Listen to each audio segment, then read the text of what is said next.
If you have not followed his Triple H horse racing podcast, you're missing out. It's one of the best podcasts in the country.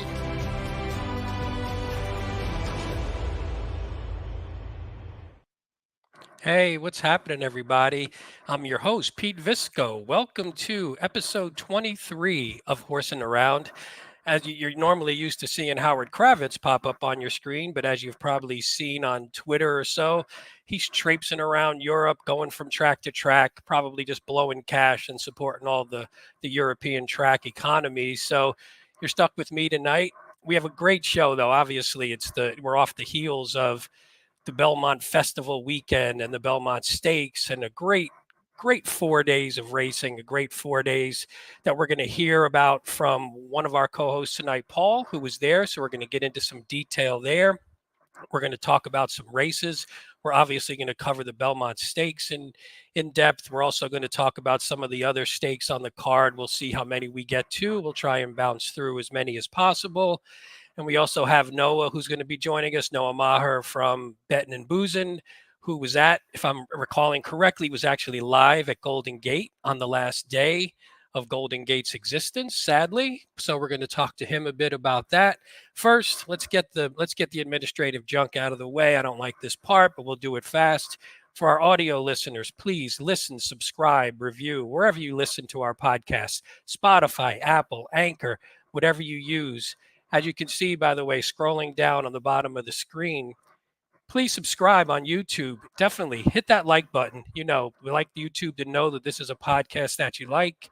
Hit that notification bell so you're aware of any shows that pop up.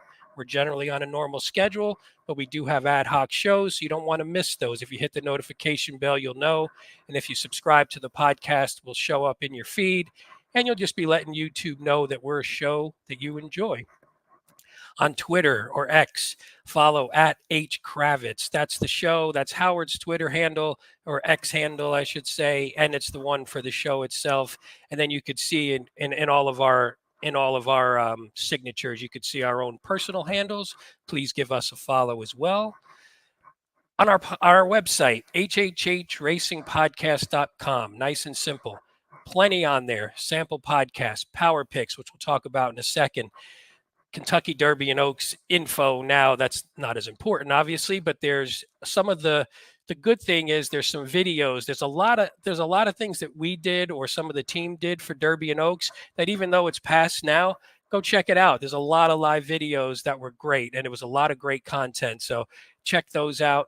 Also, we have photos. So if you want to follow, if you haven't seen Howard's photos and Davey Lane, who's joining him on his trip, if you haven't seen their photos, we've been posting photos daily. So they're up there. There's awesome articles from Paul Halloran. There's so much stuff. And you can get a link to Matt Miller's book, The Better Way of Thinking. It's on there, so you can get a link without having to figure out where the website is. So definitely go check that out as well.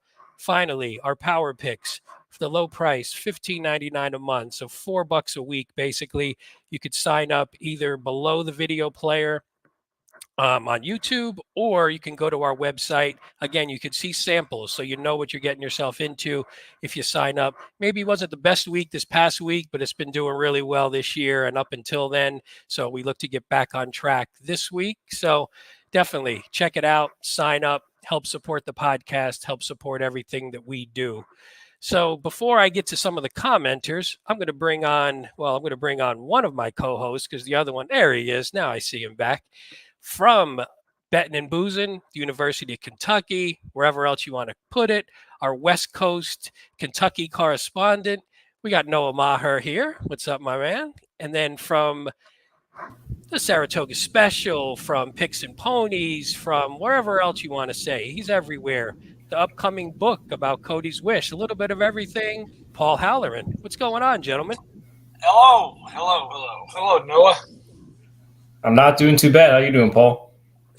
Well, Noah, I saw your tweet last night. I'm happy to see that you're upright. Holy shit. Hey, Paul, which tweet is that you're talking about? It wouldn't be this one, is it? Oh my God. That's a dead heat. That's what that I don't know how you separate those two. I mean, for everybody in the chat, and we'll get to some comments in the chat in a second, but I wanted to bring this up just to rub some salt in the wounds. Noah, give us a little, we'll talk about Golden Gate as a whole in a second, but just give us a little context around what this photo was all about in case they missed it. yeah, well, as a California handicapper and growing up, betting the cards on the West Coast, I thought it was only fitting to kind of contribute my efforts to the pools at Golden Gate for their final day.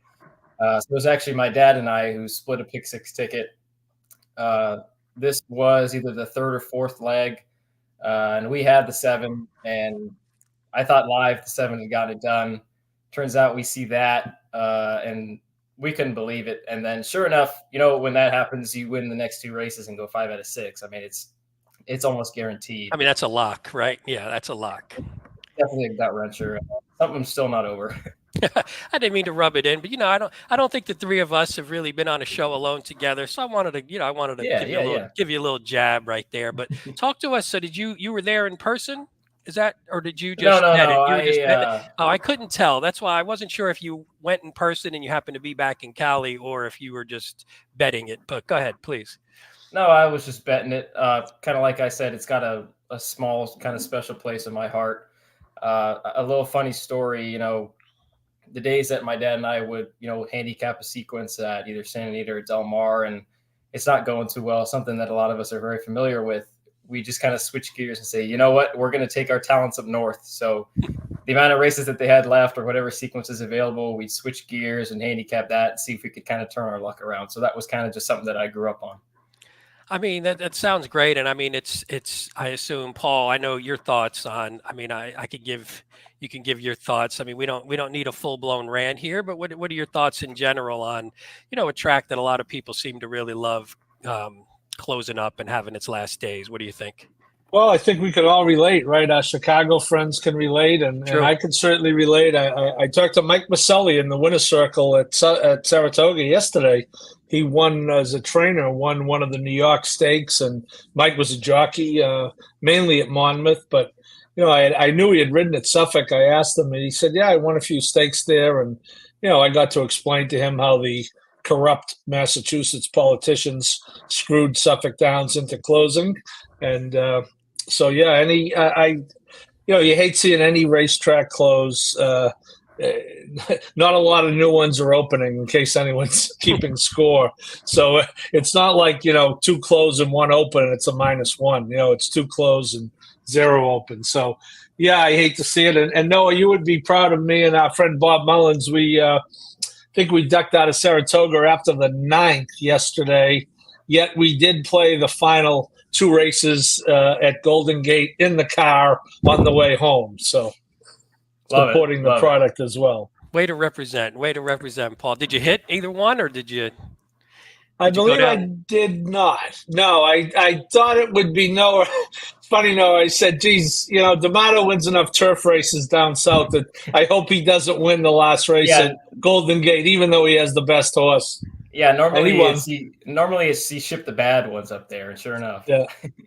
Yeah. Well, don't you figure you should have ended their existence just the way you normally do, by ripping tickets up as opposed to cash? I mean, virtual that makes you feel you wouldn't want to switch it up too much by cashing. Before we get into anything else, let's see. We got a lot of people in here already popping up. TC, Belmont bets look like White Barrios met Mile. I think TC, that was consistent for a lot of people, I think, especially based on what we've seen. Although a lot more people had door knock than I expected, but we'll get to that in a minute. Good evening from Katie. We got there. We got MKT, got off Sierra Leone the way the track was playing. We'll definitely get into that when we get to the race here for sure.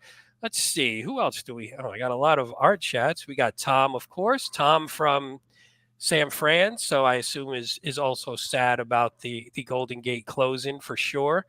Anybody else? We got RDW, who plays pretty much every track, so he's just sad for everything. We got Sylvain. Did you see Sylvain, Paul? You never ran into? He was there, right? Pete, we tried. We exchanged a few Twitter messages. It was. The good news and the bad news was it was extremely tough to maneuver. We'll talk about that when we get to it. But Yeah. I had another friend there, a woman I went to college with and literally haven't seen in probably, I don't know, 30-something, almost 40 years. She was there, and we were texting back and forth. And, when I was trying to get to her, she was in the line for the bathroom. And when she was trying to get to me, I was covering a race. I was down in the winner's circle. So, no. So Sylvain, unfortunately, we did text, but Twitter message, but we did not connect. Oh, that's sad, but that's awesome though. At least we got Matt Miller here. We plugged your book, Matt. You can leave the chat now if you need to. We did the important thing for you there. I assume this was related to your photo finish there, Noah. Let's see, anybody else? We got Jeff Amster. Paul, great job by you, the Clancys, and the whole crew at the special. Tremendous 4 days of coverage. I'm proud to be a member of the special. That's beautiful. And last will pop up Brendan Henderson. Good evening, HHH chat. On Formulator, can you draw on the online PPs? I use a tablet and pen to handicap and absolutely need to mark them up. I don't use it. Do you guys use the tablet for? I have an answer. Yes. Yeah, go ahead, Paul. I tried to post it, but it wouldn't let me post. I think Uncle Howard is censoring me from freaking Scotland or something. That's it. What I do, and I believe it or not, I got this from Larry Colmus, because the announcers often will draw the silks right onto their PPs. Yep. And I noticed Larry was doing it on an iPad. I saw a picture online. So I texted him. I said, Larry, what do you use, for an app? And it's called Notability. And what I do is I go in to get the formulator. I bring over the classic PPs just because there's less, Yeah. You know what I mean? The formulators are great to look at, but to move them, if you take all the time forms. So I just take the classic PPs over into Formulator. You export the PDF, and then in Formulator, you just get your Apple Pencil and go to town. So nice. That's how I do 90% of my marking up now. Well, there you go, Brendan. Hopefully that helps you or anybody else. Yeah, I don't use the iPad as much, so I haven't had to do it. But I like that you can actually use Formulator and you can still do all the clicks on your iPad. So that's awesome. There was one thing I wanted to. Here you go, Paul. Oh, well, that was the one thing. It's a good thing Howard was away, because he would have been very disappointed in the pretty much spectacular weather. I mean, I know nobody likes the forecast was doom and gloom. We know that, and of course, he reminded us of it 713 times. About 20 minutes on Friday, not a storm, but a pretty fast-moving front came through, in which it was very windy and very rainy for about 20 minutes. Yeah, and of course, it rained overnight Saturday that knocked out the turf Sunday. But Friday was, other than that period, Thursday was fine. Friday was great, other than that, say, half-hour period. And Saturday was just spectacular. Yeah, so, well, let's get to that quick. Well, we won't talk too long. We want to get to the races. So, Paul, since you were there and you got there, Thursday, right? You were on the road Thursday, so you got, if I remember. No, I was on the road Wednesday night. Oh no, Wednesday. We did our show a night early. Yes, we did it a night early. So you were on the road Wednesday. So just give us, talk about atmosphere, crowd, how everything was. I mean, everybody's been giving it rave reviews. What were your thoughts? Well, I got to tell you, Pete, I was just sitting here trying to figure out the first time I went to Saratoga, and I'm going to ballpark it at 40 years because, as you guys know, I'm very old. But it was sometime right around the time I think it's probably more than 40 years. And I certainly haven't gone every year since. But, I mean, I've been going pretty consistently, for a good 25, say. Yeah. And I don't know that I have ever felt the energy and electricity that I felt on Saturday. And it's hard to quantify. It isn't triggered necessarily by the number of people, although, Naira said it was going to be capped at 50,000, right? So the general admissions sold out in like 48 hours. And, they had the usual hospitality stuff, the big ticket items. I talked to at least two, if not three people who were there. One was a Naira security guard or whatever. Another was a fellow media person, and the prevailing wisdom, it was probably closer to 60. Nice. I mean, it was absolute, and the weather's a factor. We joke about it, but one of the reasons not to put forth, I mean, Thursday's kind of a good example. Thursday's supposed to be the worst weather day of all time. They announced 22,000, but that's based on paid tickets. Yeah. There weren't 22,000 people there, and the weather was no issue at all. People pay attention to what the weather's doing. And I think it became clear once that storm came through on Friday that was it for a while. And now, people show up Saturday. I know the general admission was sold out, but, where there's a will, there's a way, as they say. And as I say, it was not as electric as American Pharoah winning the Triple Crown, but that was at Belmont. But as far as overall, just energy in the building and outside the building, it was probably as good as I've ever seen. And what do you attribute that to? Do you just attribute it to the fact that, hey, we're getting our Triple Crown race here and it's just a different special occasion? Or is that what you think it is?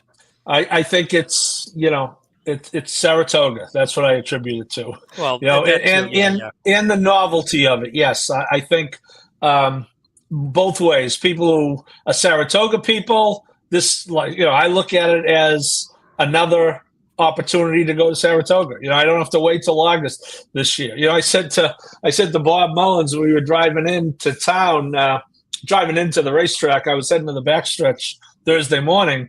I said, Bob, when we leave here, typically we say, well, we'll see you in a year. This time we get to say, we'll see you in a month. See you in a month. So yeah, I think nice. it was that. And I think even the folks downstate, Pete, who might, go to Belmont, it's what, 3.5, 4 hours tops. And I do think the novelty of it, yes, played a huge part.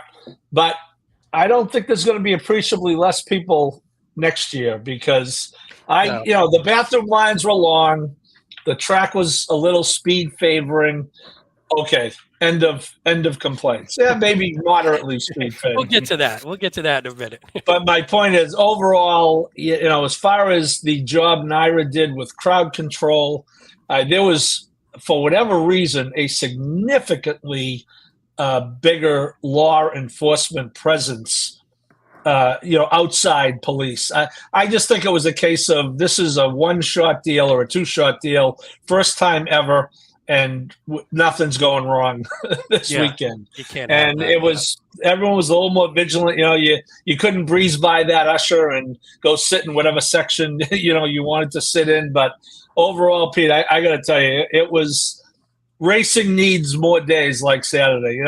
We have our bad days. Noah talked about we closed the racetrack Sunday, which sucks. And of course we were at Saratoga for the Maple Leaf Mel incident last year, and I was there for the was it New York traffic? I should know the name. No. No, not New York. What I'm talking about. Yes. The Sprinter. So we need days like Saturday. I would say, if the average person went Saturday, look, they're not going to be betting pick fives every week like we are, but I would say there's a high probability of them returning to a racetrack if they were in that building Saturday. Yeah, absolutely. And that's all you want, really. Noah, before we get to the race, we'll do that next. Did it being at Saratoga mean anything different for you in terms of handicapping or just enjoyment of the day, watching it? I assume, did you watch the races live? Did you watch the whole day? Did it have any effect one way or the other for you? Or is it just, hey, you're just enjoying because it's a great day in racing? Well, I really enjoyed it, and it made me almost want to go next year. Just the atmosphere it just looked incredible. And then when I'll do my best, Paul. And then when they switched it over to the Big Fox, which they were covering the Belmont itself, they had a couple times where they showed like the drone view and the apron. It was just unbelievable. It didn't even look real. I mean, the closest thing that I could compare it to in person is the apron at Keeneland. But just looking at it, everybody packed in like sardines. It was just awesome to see.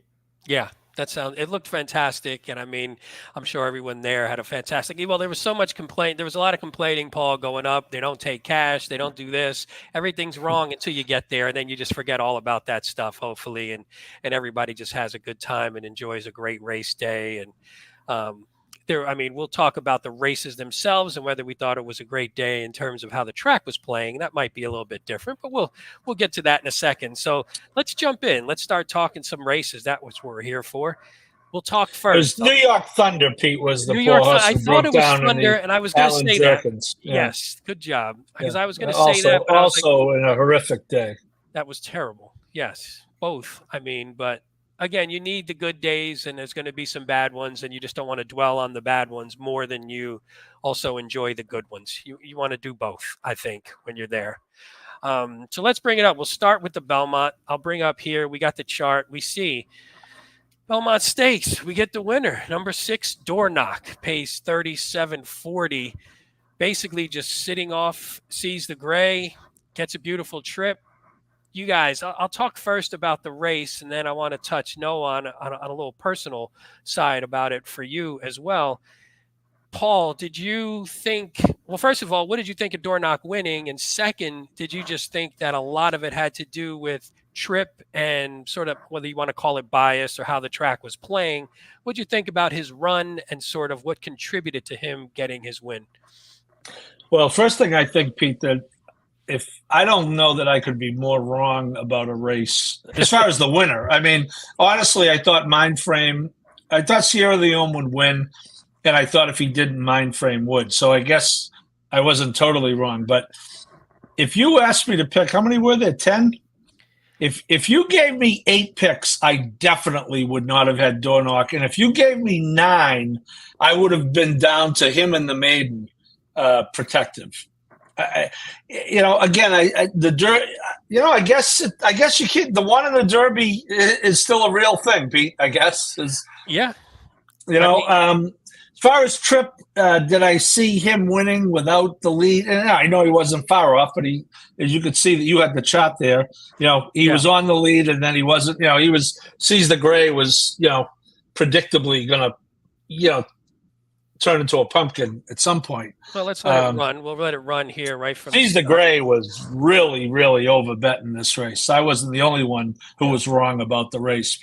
Hats off to D. Wayne for winning the Preakness, but this horse wasn't winning this race whatsoever. What do you think, Noah? First of all, Noah, who were you on, and what did you think sort of at the start of the race and how it started playing out, especially with the way the track was playing? So at this point, what did you think? Yeah, I saw that Sierra Leone, he didn't break well. It looked like he kind of caused his own issues. Yes, yeah. There was a lot of mind frame coming in. I thought Sierra Leone actually dipped out first. Yeah, I thought it was a little bit of both. Yeah, they were all knocking heads a little bit. Where he's at right now, seeing what had happened in the previous races, you knew he was going to have to be pretty good to win from there. Yeah. But hats off to Door Knock. Going back to kind of how you thought about the race, Paul, I think if you give me 6 horses, I might have him. I might have him ahead of the Wine Steward. You'd have to do some convincing. You'd have to do some convincing with me on Antiquarian. I was surprised that he won, but I wasn't completely shocked that he won the race. I did see a lot of tweets early, Paul. I don't know if you heard it when you were there about how great he looked. And there was a lot of people saying a lot of positive things about just how he looked on the track, how his body looked, how fit he looked. But you always, you hear that sometimes. And if you just look at it here, he is getting a perfect trip. Mindframe didn't get the best of trips, especially for a green horse. And we see the way he, everybody saw the way he'll sort of dart out here once he gets hit with that left-handed whip. Did you think he was going by here, Paul? I did. Yeah, I was watching the race from the winner's circle, and Joe Clancy had bet, I think, Mindframe, and Tom Loss said, no, he's still going to win. That was before he did that. Once he took the right turn, I didn't think he was going to win. But, Pete, I think it's a pretty evenly matched, extremely mediocre crop of 3-year-olds. I agree. And it doesn't, by the way, every year is different. Go plug in the 2007 Breeders' Cup Classic, and you'll see one of the best crop of 3-year-olds you've ever seen. Most of whom made that race. Go watch the 2007 Derby. It's just they're mediocre. And by the way, that includes our boy Sierra Leone. Let's call a spade here. We'll okay. Let's get to him in a second. I want to so someone asked in the chat. So you can see on the screen here, Dornoch got a 101 buyer. He got a 125 time form. What I saw, I don't know if that was pre-adjusted but I saw 125. So that at least backs that up. And as you can see, it was a pretty big jump from a figure standpoint. I mean, Mindframe was at least in the same vicinity. Dornoch just sort of jumped up. The track seemed fast. I mean, there was a lot of pretty high buyers and a lot of high time forms that day. But, I think he got the trip that he wanted, and Mindframe was green. Sierra Leone was too far back, and the rest of them maybe just weren't as good. I mean, Seize the Gray and Mystic Dan sort of, I think the 3 races in 5 weeks or whatever it is, 5 weeks. Yeah, whatever it is, got to them. So, I mean, I didn't like them much, but they definitely, Seize the Gray just sort of faded, and Mystic Dan didn't really do much. But Dornoch had his day. Noah, what do you think, before I talk about sort of the personal connection for you, what do you think Dornoch going forward? Do you think this was one of those, hey, it was his day, it was sort of a one-time jump up, everything went his way in terms of trip, greenness from Mindframe, the speed of the track, the way the track was playing? Do you think he can continue like this, or do you think this is a little bit more of an aberration? Well, I think the track certainly didn't hurt him. I thought Mindframe was actually by him at one point. And it was a little weird because once Irad kind of hit him with the left stick, it just kind of exaggerated the lugging, and he was kind of already tired at that point. I'm no jockey, but I don't know if he really needed to hit him left-handed at that point. So it was a little bit of Mindframe's own doing that I think kind of flattered Dornoch's win a little bit. I can't knock the horse. I mean, he was the favorite across the Derby, going through the Derby trail for most of it. And he just kind of had 2 races where you could kind of somewhat draw a line through him. So you got to give credit where it's due. And it'll be interesting to see where he goes. I hear Haskell as of now. Yeah, that's what I read. I don't know if Paul, if you heard anything different, but that's what. But you do see. You're right though. So the Bluegrass, they tried to rate him, which doesn't seem to be his game, rating from that far back. And then in the Derby, he just sort of got shuffled and pinched and was just out of it and was done. So maybe it is a toss those 2, and the rest are more his form. But I'd probably have to see it again if he takes a lot of money next time. I know for myself, you were talking about how you bet the race, Paul. I was alive to a pick 5, and to 5, I was 5 deep, finished 2nd, 3rd, 4th, and 5th, and last, just for funsies. But 2nd, 3rd, 4th, and 5th. So I was at least rooting Mindframe home at the end. It wasn't paying a ton, but it's better than ripping it up, as we like to say. So let's see. We got a lot of people agreeing, though. Here's Jim. I think it was a weak crop of 3-year-old and older male horses. My guess is that Forever Young will be the favorite in the Classic. We'll see. We'll see how that goes. Those idiots on that show held it. That was a whole different thing. We'll talk about that. Mindframe tracked the pace, made a nice move. Interested in that horse. I think everybody's going to look at Mindframe coming out of it. No, is that how you look at it? Mindframe coming out though looks like, 3rd race, didn't necessarily get the trip, was wide a little bit, lugged out when he got hit with the whip, and then dove back in a little bit when he got hit again. Does he look like, hey, if he can get get a little more experience, a little more foundation, he's going to be tough when we get to those summer and fall races? I think he will be. 3rd start of his career, to throw him in a race like this. I know it was a mile and a quarter instead of a mile and a half, but that's still a big ask. And he probably ran a winning race. So I think he can really only go up from here. And he's definitely one to look for going forward. Yeah, no, I agree. Paul, let's talk about Sierra Leone quick. You see, does Tyler G ever ride for Chad again? He looked like he tried to take out Sierra Leone at the top of the stretch. What'd you think about Sierra Leone? And is he just, he's sort of a good horse that is going to need a lot of things to go his way to win a big one? But it wouldn't shock you, again, because the crop isn't the greatest. So it wouldn't shock you if, say, he wins the Travers or wherever he goes, Pennsylvania Derby, depends on where they send him. But what do you think about him overall? Is it just he leaves himself too much to do and he's his own worst enemy? I would say so. Yeah, I think so. Can he win one of these races? Sure. I could tell you on Saturday, standing there watching it live, as Noah pointed out, when they turned to go down the backstretch, he had no chance to win that race. And, I got him. And I hate it when I know I'm going to lose. Or at least that early, Pete. I don't want to know as late as Noah found out in that pick six yesterday, but something in between. Where he had no shot to win that race from where he was. Yeah. It wasn't going to be, the pace that he needed, or the track was not in his favor. That's just another thing. But I don't even know that with a quote, completely level track, if you will, I don't think he wins.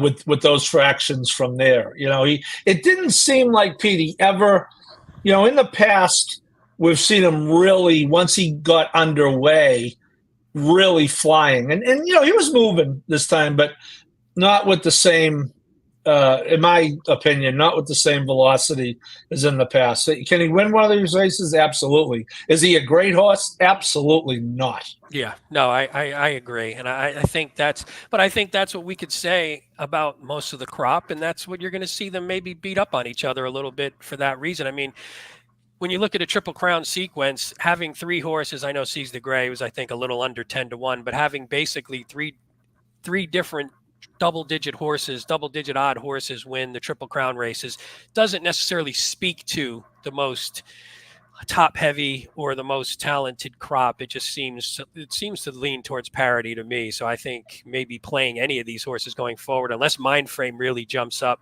playing any of them, I think, at a low price is probably going to be tough to do in some of these summer races. Noah, let's talk quick about, so Dornoch, as we know, full brother to Mage out of Good Magic, and, well, I'm not supposed to say out of Good Magic, but I always mess that up. Good Magic. Good Magic. Yes. Out of Puka. Out of Puka. Puka, who won at Suffolk Downs, I'd like to say. Oh, that's beautiful. Yes. Puka, the ninth mare to produce two U.S. Classic winners, and did it in back-to-back years, which is fantastic with the same, parenting. Noah, so you have a little bit of a connection to Puka. Why don't you talk about that real quick? Yes. So Puka is currently stabled at Resolute Racing, who is the group that I'm currently interning with over the summer. Funny enough, I told you this, Pete, but I haven't told anybody else. After the race, many of the fans knew that Puka, had that success, that second piece of success. Somebody came up to John Stewart, who's our owner, and wanted to buy the colt that Puka just foaled. And John's like, nah, we're going to hold on to him. So high hopes for that one. But it's good to get a little recognition, even on top of the win that we had on Friday, which we'll talk about later. Yeah, we'll pop into that one too, Paul. I know from someone who's a writer and who follows the stories and the human side of it. That's pretty cool. Just from it's not the necessarily quote unquote human side, but it's a very cool story, and hopefully for Dornoch and for the connections that he has a little bit of a more successful post-classic win career than Mage did. Mage was never able to get back in the winner's circle, but what do you think about the story overall? I think the chances are better, and I hope he does. And I'll say this about Dornoch, Pete, and we talked about racing needs days like Saturday. That result could not have been any better for racing than to have Jason Worth, who has won a World Series, go on national TV. And first in the press conference, national TV right after the race, and then in the press conference. And if you were Pat McKenna of Naira and you could have scripted Jason Worth's remarks, they wouldn't have been any better. He said, and it was sincere too, but when you have a World Series winner saying, this is as good as anything I've ever done, you know what? There's got to be a few people at home who are going to hear that and What do you got there, Pete? Oh, vintage, right? Oh, no, I thought you sorry. were showing us your shirt. Oh, no, sorry. I was untwisting. Sorry, I apologize, everybody. When you have a World Series winner say something like that, there's got to be some people at home saying, And, he was obviously, he's a pretty recognizable guy walking around the track with his cowboy hat and long hair and beard. And, boy, he was genuinely – and that's what we know about our game that we need others to find out. And here's a guy who comes from a professional sport at the highest level, and he never would have thought he could duplicate the excitement of winning a World Series. And here he is saying, this is just as good or better. Yeah, that's crazy. And that's what for the world to hear that, boy, I'll tell you, I'm glad Dornock won. Yeah, did you guys see the live reaction video? Someone took a video of him actually watching the stretch run. I don't know if you saw that. No, it was pretty awesome. If anybody, I didn't cue it up, but if anybody wants to look for it, check it out because it definitely showed the excitement. And again, you're right, Paul. That's someone who's experienced it at the highest level, and you could see that brings it back out of them. And I thought that was fantastic. Any other final thoughts on the Belmont, or I want to move on to a few other races? We'll bounce around a little bit because there was so many good races and so many good horses, some questionable results. We'll see. Any other thoughts there? Are you good to move on? No, I'm good. All right. I'm going to move next to, my bad. We're going to go to the Ogden Phipps. It was the 7th on Saturday, randomized. I like this one just because, we have a champion in Idiomatic who was, Horse of the Year candidate last year. And as we could see, I'll let the race run, but if we look real quick first, we see these two knocked heads, 3 back in the distaff. Randomized got on the lead. Idiomatic eventually wore her down. This time she's able to turn the tables. My thought with this one, after I looked at it, and I'll just let the race run for us while we talk. My thought with this afterwards was when you see the way the track's playing and you look at a race like this and go, the one thing I thought about Randomized maybe just seems to be one of those horses who's good on the front end or excellent on the front end, but is better going longer, not necessarily going, say, a mile or a little bit shorter. Paul, I see you shaking your head. Do you think that's the case? And explain sort of that happens sometimes where they can carry their speed long. They're just not maybe ready to carry their speed super fast going shorter. I agree 100% with that, Pete, but did you have a scenario where Idiomatic was going to be 4 lengths behind Randomized? No, I did not. No. And Idiomatic is – Noah, what do you got? What are your thoughts on that? What do you think when you're watching Idiomatic here? I thought it was a very confident ride from Florent Giroux. She was 3-4 wide around the first turn. You can see Flo hasn't moved a muscle, but at that point, the bias at the track kind of had already been established. And you would have thought with the race shaping up, Idiomatic would be where Tizzy in the Sky is right now. Yeah. Yeah, and I you're right about the confidence. When you're watching it going, man, does he just think he's going to just run right by this horse and run by this field? Because that's the way it looked. And as you can see here, he's making the move with her. And it looks like potentially it's like, all right, this is over. She's gonna roll by, but as we'll watch, randomized kicks in a little bit, and as we know, she just sort of holds her off. So what do you think, Paul? Do you think this was trip and bias again, or do you just think, hey, Randomized's a good horse, and if you let her get on the lead and you let her get her confidence, she's hard to run down sometimes? Yeah, I think so, because Idiomatic at this point's less than a length and still has a 16th of a mile to get by and can't get by. Yeah. So I do think the frustrating part of this race for me, Pete, is I thought Idiomatic was beatable, but I wasn't. I didn't have I landed on Pretty Mischievous because I thought she had the best chance. I thought Raging Sea might have had a chance. That's who I had. I tried to get so with her. It was frustrating. It was frustrating in that you think you got a chance to beat she was 3-5. But certainly that horse is playable, and certainly that price. She lost to Idiomatic as you pointed out at the beginning in the distaff last year. We were there, saw it a half length going 1 mile and an eighth, which this race was. So I agree, Pete. I think horses like this are better. I think she's going to be better at the mile and an eighth. And Chad Brown didn't just fall out of a turnip tree and start training on Saturday. So I'm not shocked that Idiomatic won. I'm not shocked that Randomized beat her, and I'm really not shocked that I didn't hit the race.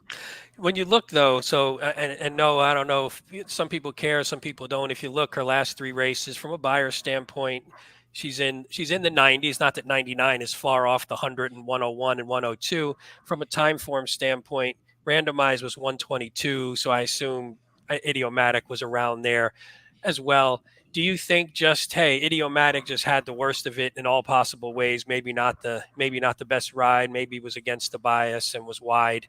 Do you think it's just, hey, these two are going to be knocking heads, or do you think Idiomatic on her best day without those issues is still better than Randomized? Yeah, I think so. I don't know. No, I don't know what you think. I think so. Yeah, that's a tough one to answer because going into Idiomatic's race on Derby weekend, I had been a little worried that maybe she had plateaued. She's ultra talented, and when she gets the right setup, she's really tough to beat. I feel like you got to give credit to Randomized. I mean, Randomized was single digits in the Breeders' Cup Distaff, where she just gotten beaten by Idiomatic by half a length. And I think the only difference in that race was those two were kind of head bobbing and others had a chance. But it looked like in this rematch, it looked like those two kind of kicked away. So I got a good feeling we're going to see that rematch again. I mean, that would be fantastic. And then we're going to talk a little bit later about another horse who might give them a run for their money and might just be better when we get to Breeders' Cup Distaff time and some of the later races.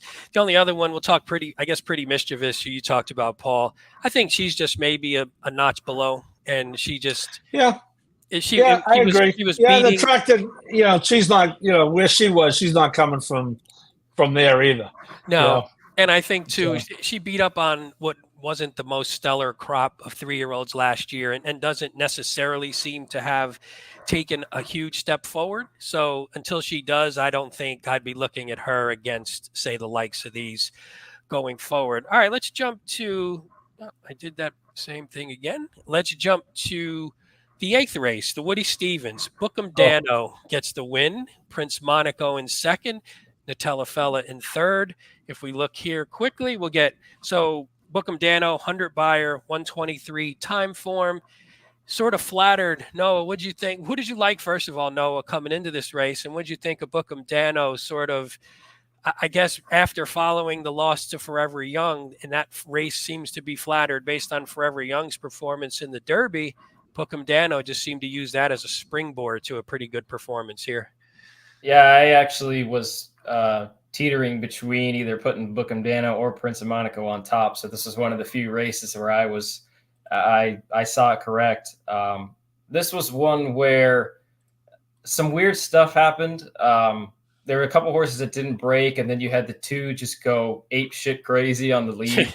Yeah. So it before just, you say real quick, I was just going to say, yeah. I should have did the head up, but if you see there, you see the 9. So Nash was done. Nash stumbled and was basically. And Prince of Monaco didn't break all that well either. I mean, he's in third last right now. Yeah, that's him, the 7. Sorry, 7, go ahead. Yeah. Continue. Yeah, but it just kind of seemed like at this point, Bookham Dano was a very likely winner of that race. Shout out to Derek Ryan for keeping this horse sprinting and not trying to get involved or get diagnosed, as we'd like to say, with the DFS, as Paul likes to call it. Yep. Yeah, Paul, did you? I know you like that. When there's a story. There's a story there. Oh, go ahead. And I actually previewed this race for Saturday's Saratoga Special and spoke to both Derek Ryan, and Jay Briccione, who was the leader. Pete, the Atlantic 6 Racing, 6 guys who grew up on the Jersey Shore. You got to love it. That's my kind of people right there. 6 Jersey guys. They bought, now I don't know what they paid, but I will tell you they got a very good deal because they bought this horse hoping to win New Jersey bred races.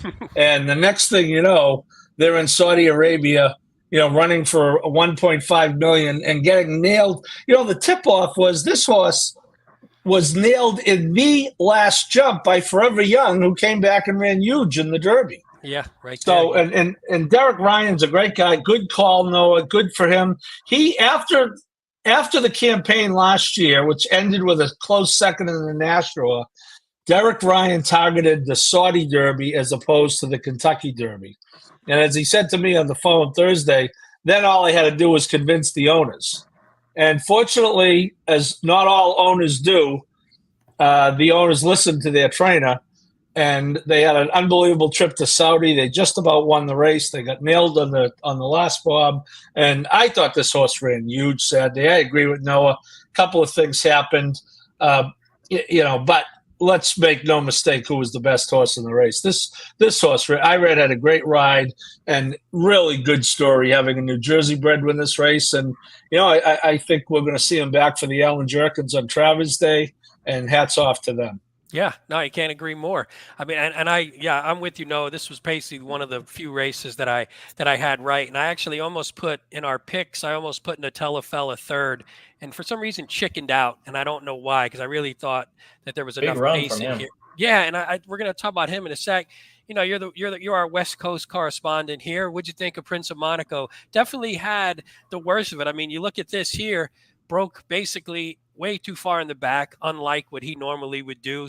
16 back, 14, and was coming like a freight train off of, what is that, like an 8-month layoff or whatever it is.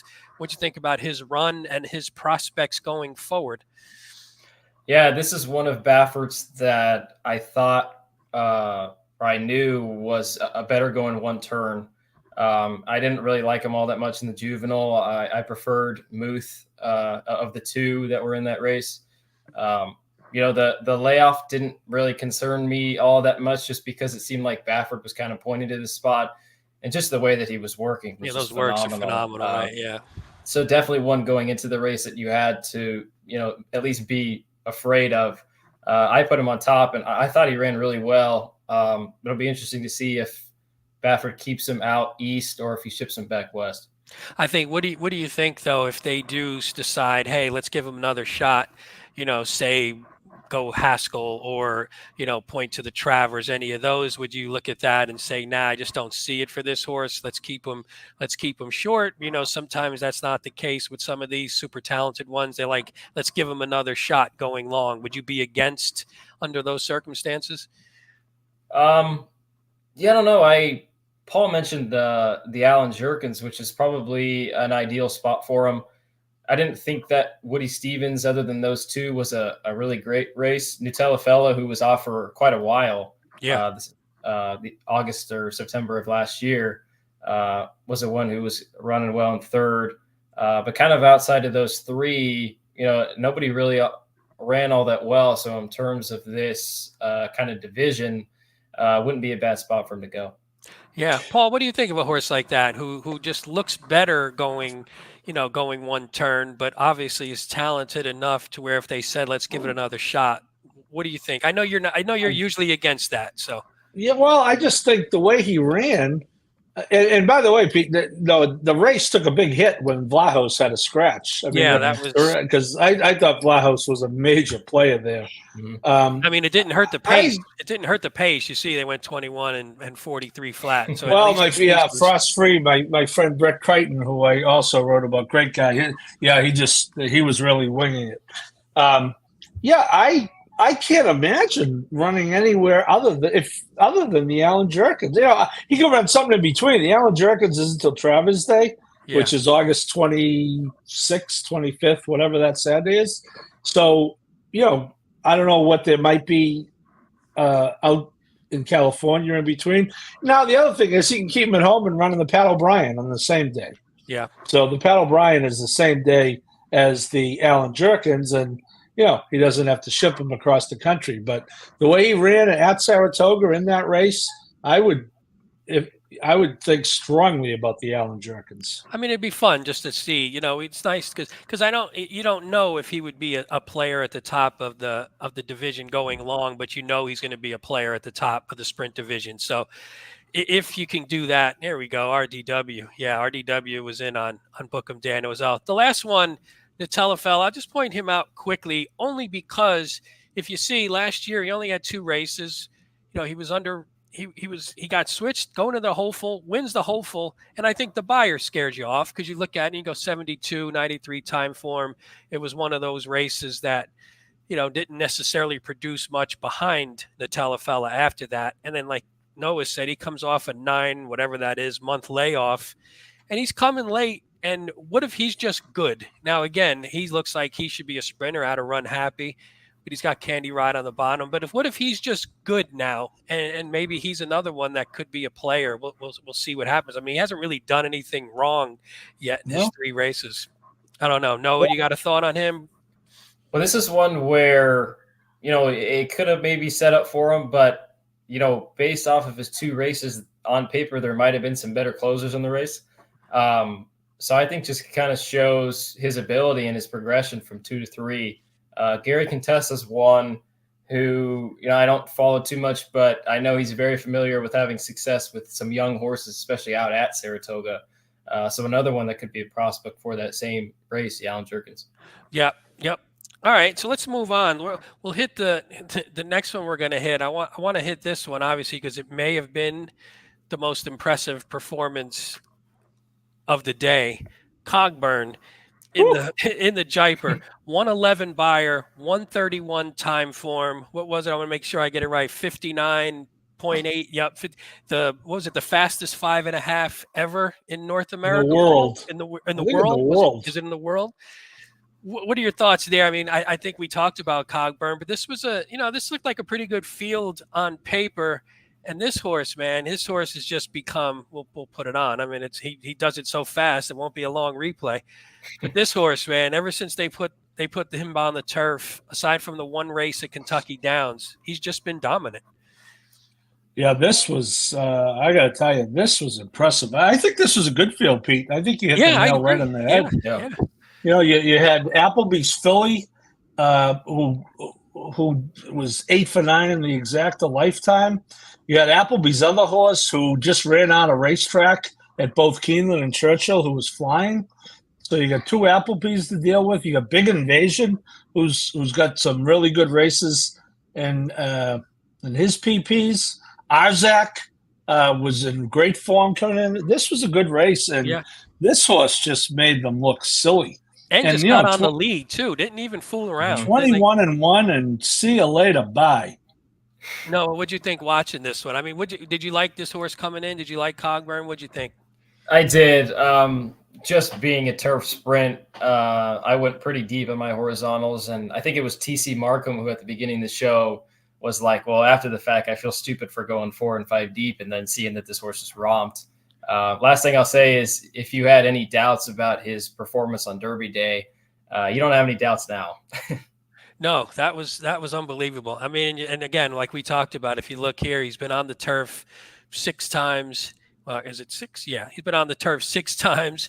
The only one was a 3/4 length loss to Gear Jockey, who basically is secretariat when you put him at Kentucky Downs. And that's a weird track that horses just don't run well at. But otherwise, this horse just seems to be getting better and better. He's got IRAD, but he's tactical. I mean, he's won some of these from off the pace, way off. When we were there last year, Paul, that was when we were there on Saratoga. That beat No Balls, and I think wasn't what's her face in there, the champion sprint. She was in that race too, wasn't she? Caravel, am I thinking? I don't know. She was running against the boys that day. She could have been. So let me look while we talk. Yeah, I'll check it out. And I got it real quick here. So I just think Nick says yes. Yeah, Caravel. She did. She ran 4th because I was against Caravel that day. For once in my life, I actually had a half decent opinion. But I think this is just one of those horses that you just like, is this going to be sort of a superstar turf sprinter? And we'll see what he does the rest of the way. We'll talk real quick. Just behind him, Arzak is just one of those cool horses that just runs his race. They're not necessarily spectacular all the time, but seems to be getting better.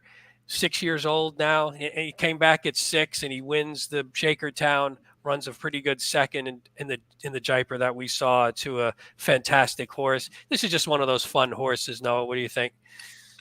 Yeah, this is actually one I didn't necessarily love in the Jaipur. Cool horse. I didn't really think much of that Shakertown field. He won it well, but I thought this was pretty tough.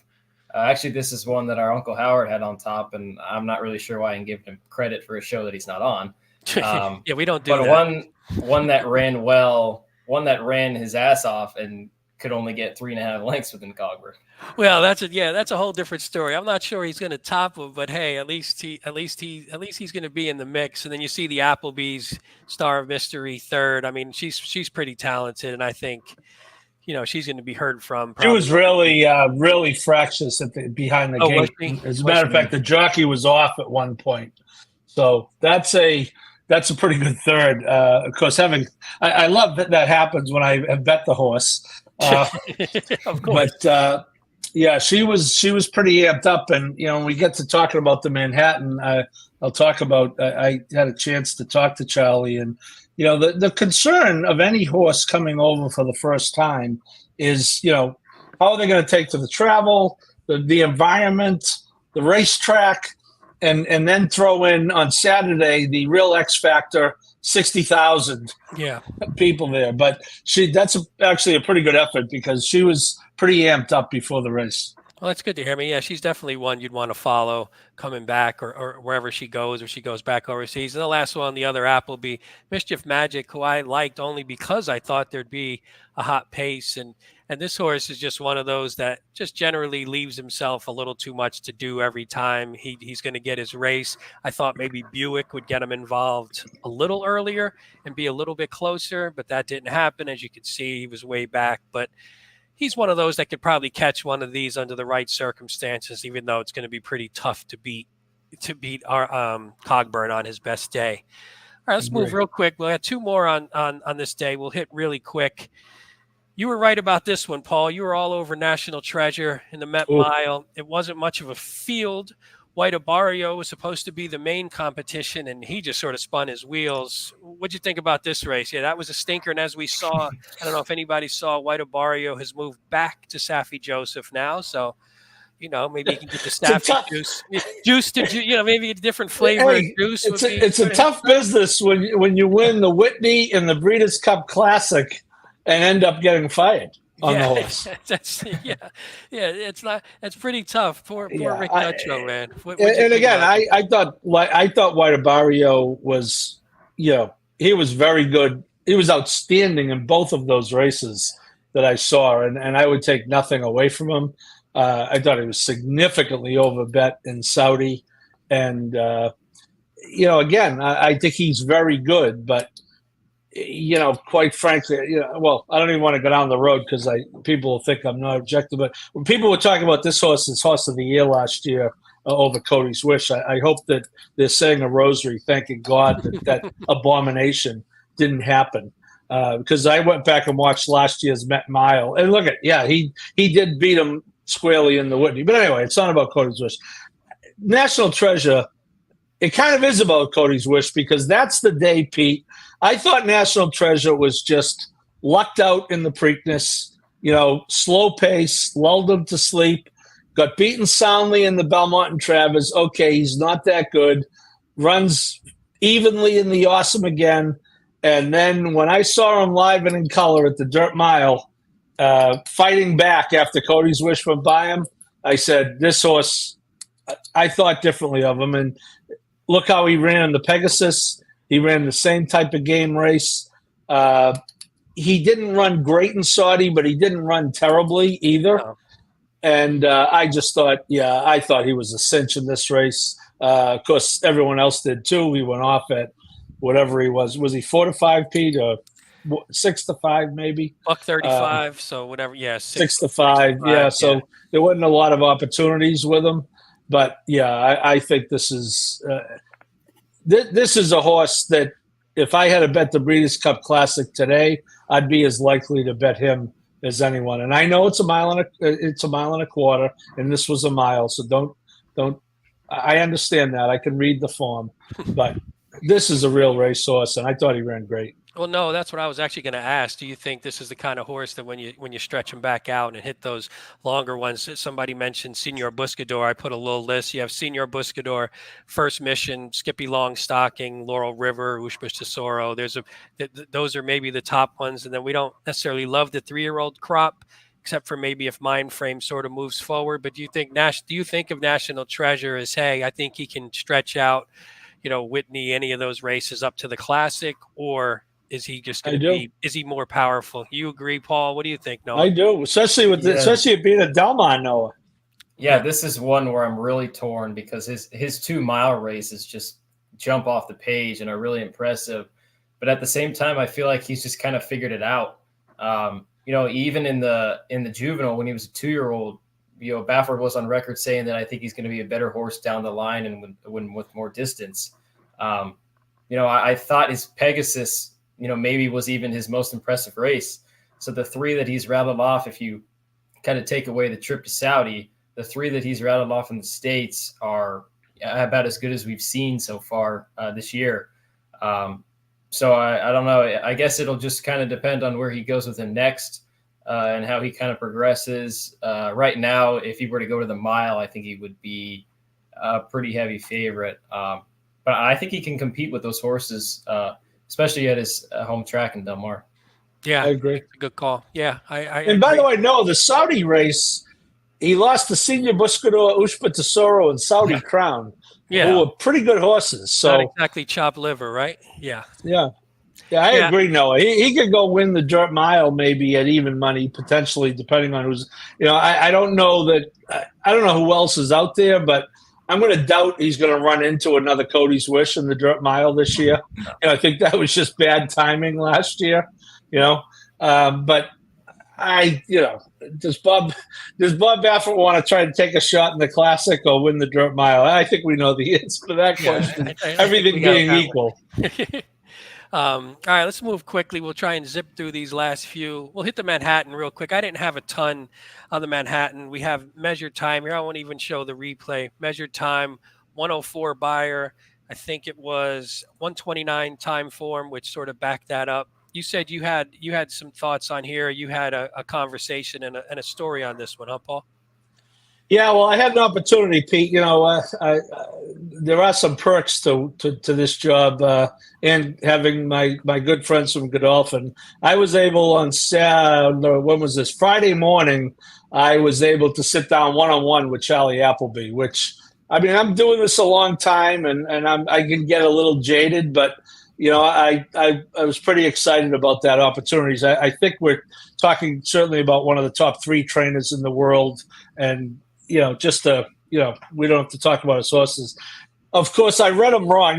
Howard text Pete, you were on the chain. What do you think? I'm like, well, yeah, he's not going to tell me who he likes, but if I had a guess, I'd guess he likes Nation's Pride more. Well, that was another wrong guess. Last time I listened to your advice off a conversation. Well, yeah, except Nation's Pride ran huge, Pete, as a matter of fact. But yeah. Again, the only reason I said that, Pete, and I put it in the text that morning, is you just don't know about first time over here, right?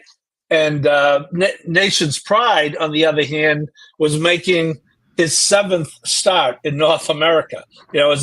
As I led my Saratoga special story on this race with, is it even accurate to call Nation's Pride a foreign shipper anymore? Yeah, no, I don't think so anymore, right? But clearly, I guess if there was one tip-off, Pete, where I could have missed the boat, it's where Mr. Buick landed. And let's just be clear, I think Dettori is definitely top 10 all time. Maybe you can make an argument of top 5.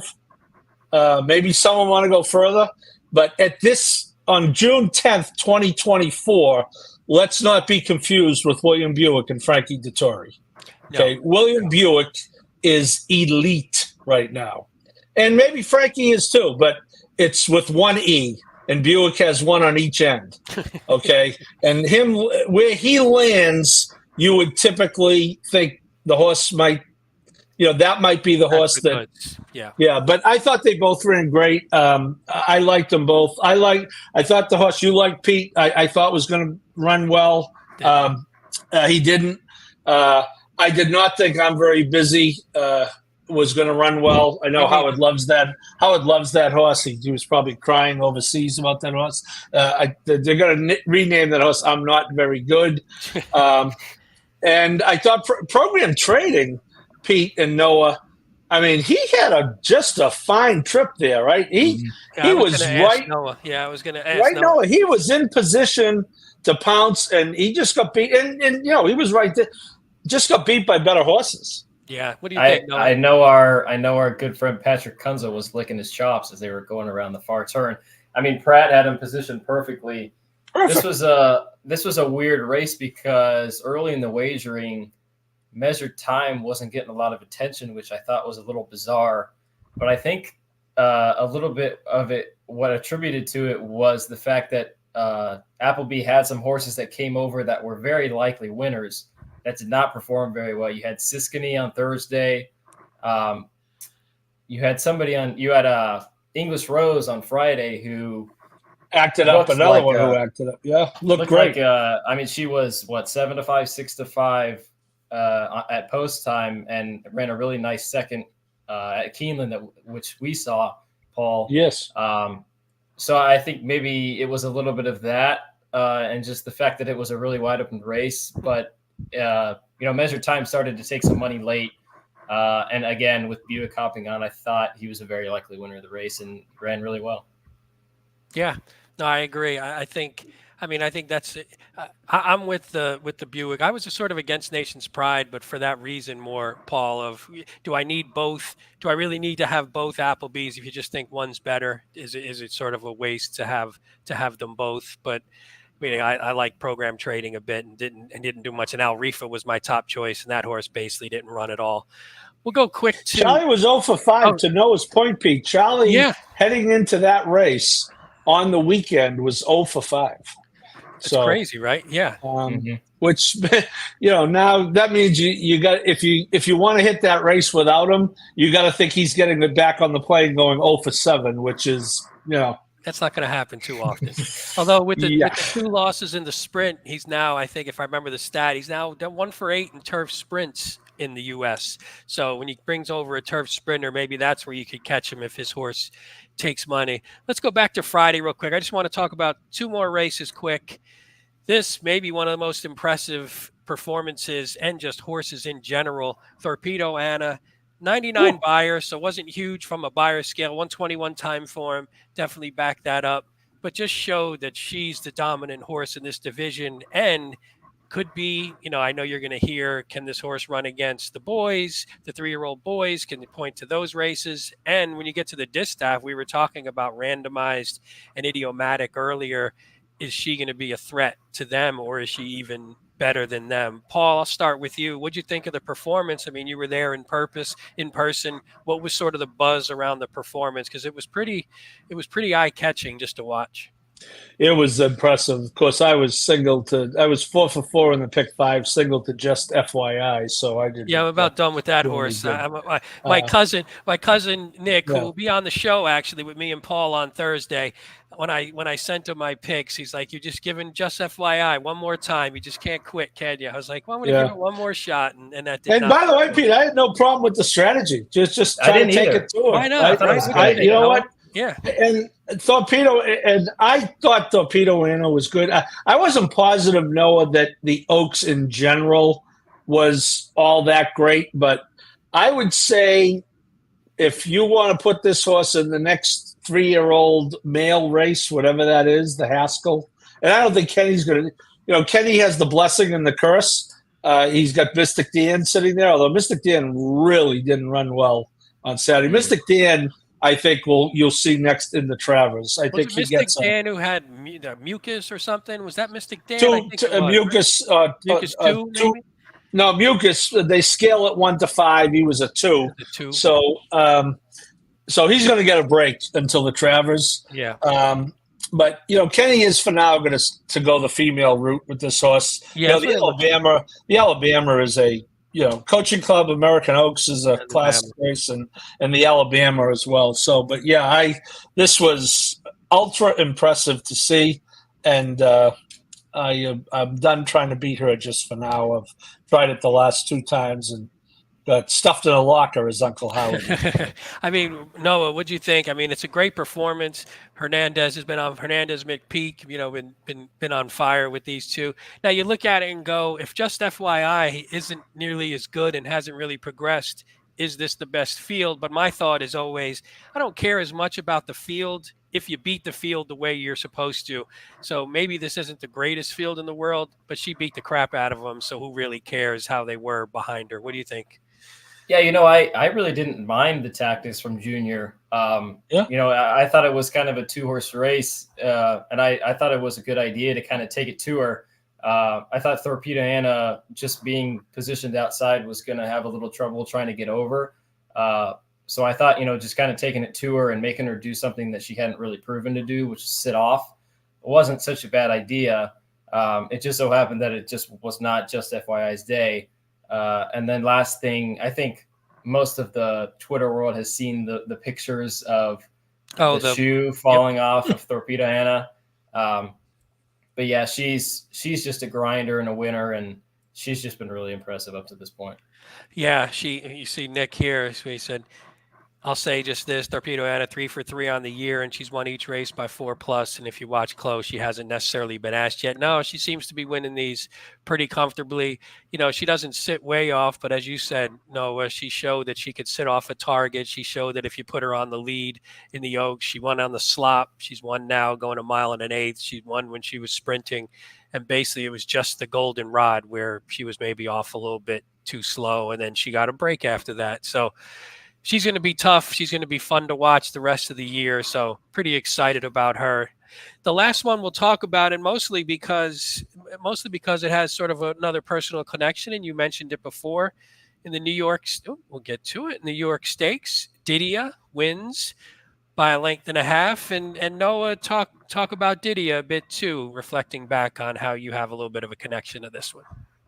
Yeah, this is one we were very excited for going into the race. The fact that she went off at 9-1 is just beyond me. Her really only falter was her last race at Keeneland, where Butte Cachet just had her own way, and they basically just ran around on a merry-go-round. Yeah, and you see her here sitting in a where Jose had her position was just absolutely perfect. And once he tipped her out, she was just full of run, and she just kind of got away from him early in the stretch, and it just kind of seemed like there were a couple players. I mentioned English Rose, who was kind of wide and didn't really come with her best run. Nisi Marie, who I would have never had in second, ended up rounding out the place. So a couple major players that didn't factor, but Didia was definitely not one of them. Yeah, she was great. What'd you think, Paul? She's another one of those just really cool horses that you just love, and you love that they're successful, and it's fantastic. Yeah, my good friend Jessica Paquette, who I saw thing on Sunday, she put me onto this horse in 2022. I think it was her first start in the U.S. at Colonial Downs. First, may have been second in stakes. And I got to tell you, I believe it or not, I was doing a lot of work Friday. It's not all gambling for me. I had 4 stories to do for the Saturday paper. I totally lost track of the tote board in this race. I had Didier in doubles, pick threes, pick everythings. And when I saw she paid $20, Noah, I couldn't believe it. I just wasn't. It's 100% my fault. I just wasn't paying attention. But off a 9-2 morning line, I would have thought she might have drifted up to 5-1 or 6-1, which would have been stupid. Letting her go at 9-1 and not betting the win is like intergalactically stupid. Like they're having some type of ceremony for me on frickin' Pluto that there's this moron on Earth that is this stupid. So, hats off to Noah. I know you guys are connected to her. She is all race mare, and I hope she keeps it up. I mean, 11 for 17 with 2 seconds and a third. And as Noah said, that Jenny Wiley, that's just a joke. That beat, however the frick you pronounce it, was whatever 25-1. They should call that horse. I had that horse on the show. Yeah, I had that horse. I thought she was going to be on the lead. Yeah, and she did. She was. That horse is called the contest blower upper that day, Pete. So yeah, this was a great finish. I just wish I wasn't so goddamn stupid and didn't and would have had a win bet on her. But I was thrilled to see her run like that. She ran huge, and boy, Jose is right, as Noah pointed out.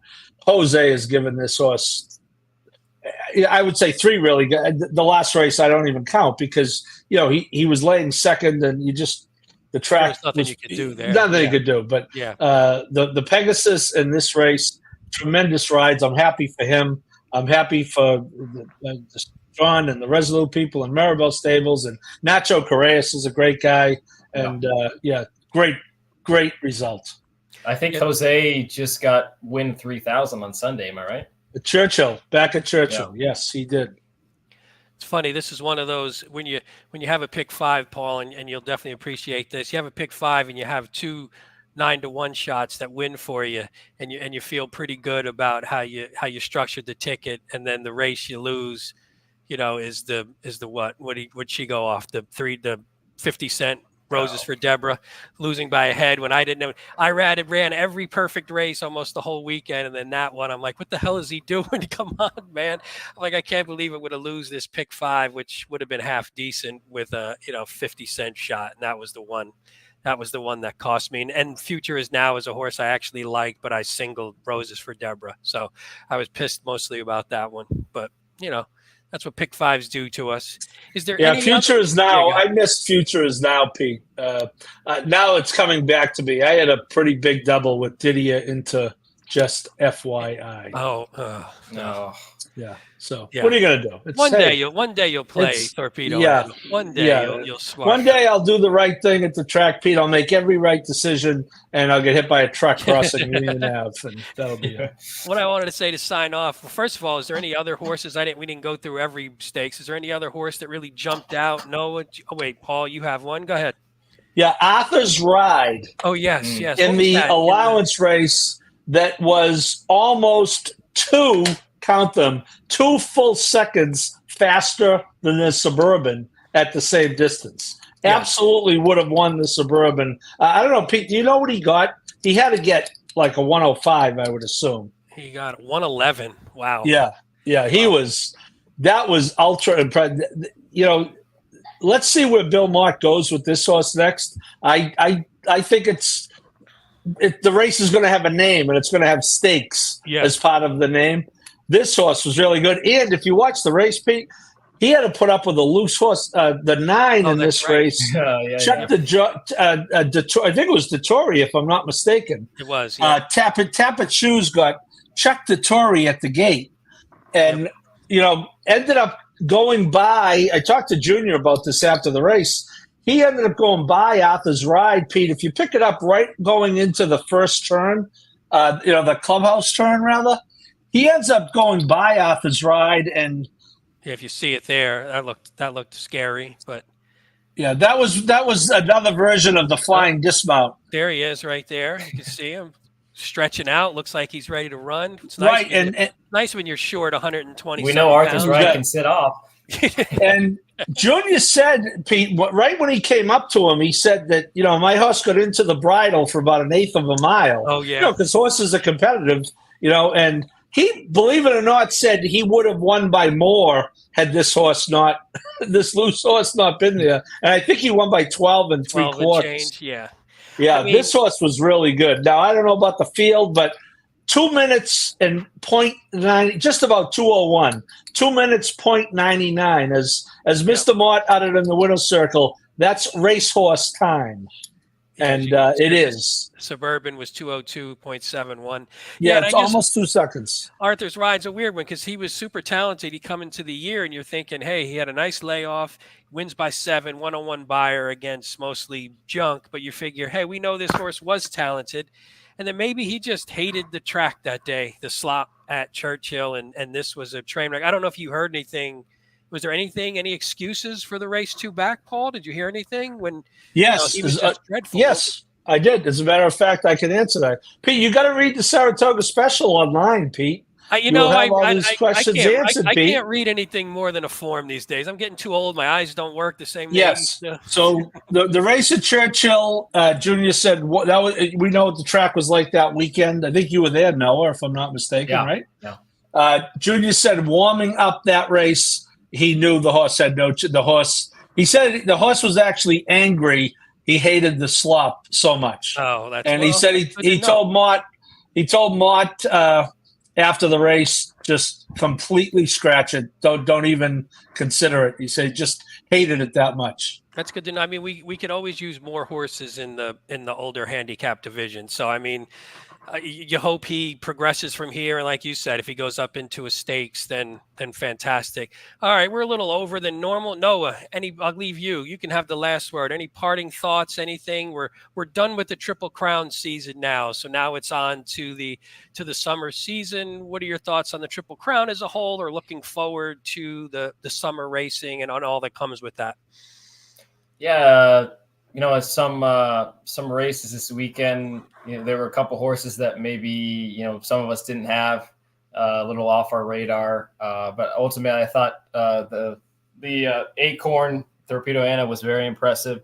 And I thought Dornock and Mindframe both ran well. Even Sierra Leone, had a decent run in the Belmont. So now we get a little break I think it's about 4 weeks until Saratoga starts. And then I just found this out either today or yesterday, but I think this year, normally Saratoga and Del Mar are the first opening day is a week between each other, but I think this year it's 2 weeks, if I'm not mistaken. But yeah, 4 weeks until we get some serious summer racing, and I'm very excited for it. Awesome. Paul, anything last words before we sign off here? No. As I said in the open, Pete, it just, this was a Christmas. They say Santa Claus doesn't come twice in the year, Pete.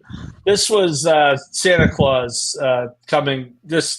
Having this weekend at Saratoga, I can't express how great it was. And as I say, I won't be there in a month, but I will be there on July 28th. Fantastic. So for a week, for Whitney Week, which is always a great week. So anybody in the chat? Great. Yeah, anybody in the chat, if you're going that week, shoot Paul something on Twitter or shoot us an email, whatever you need to do. Also, I just want to say for everybody here, thanks for everybody in the chat. We've had through the Triple Crown season, we've had such great engagement, whether it's in the chat, whether it's betting and boozing, horsing around, all our ad hoc shows, picks and ponies on Thursday. It's been fantastic. We love doing the show for you guys. I mean, you make it so much better with the engagement and the conversation that we get. And just to close it out, upcoming this week, back to our normal schedule on Wednesday, Noah and the betting and boozing guys will be back to cover a track that is to be determined. I have not yet heard. I don't know, Noah, if you've heard yet.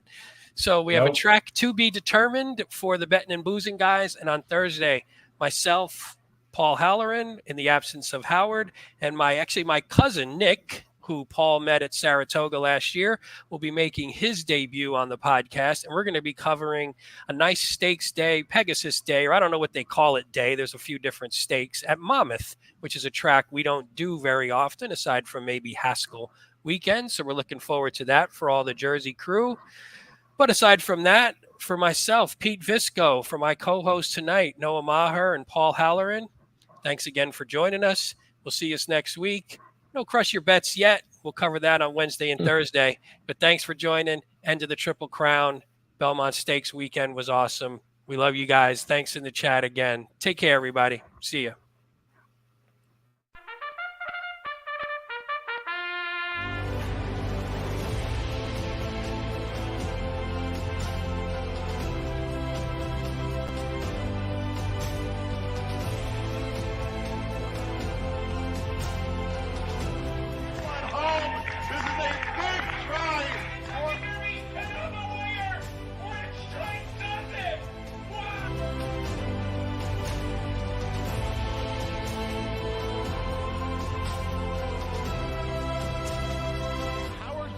If you have not followed his Triple H horse racing podcast, you're missing out. It's one of the best podcasts in the country.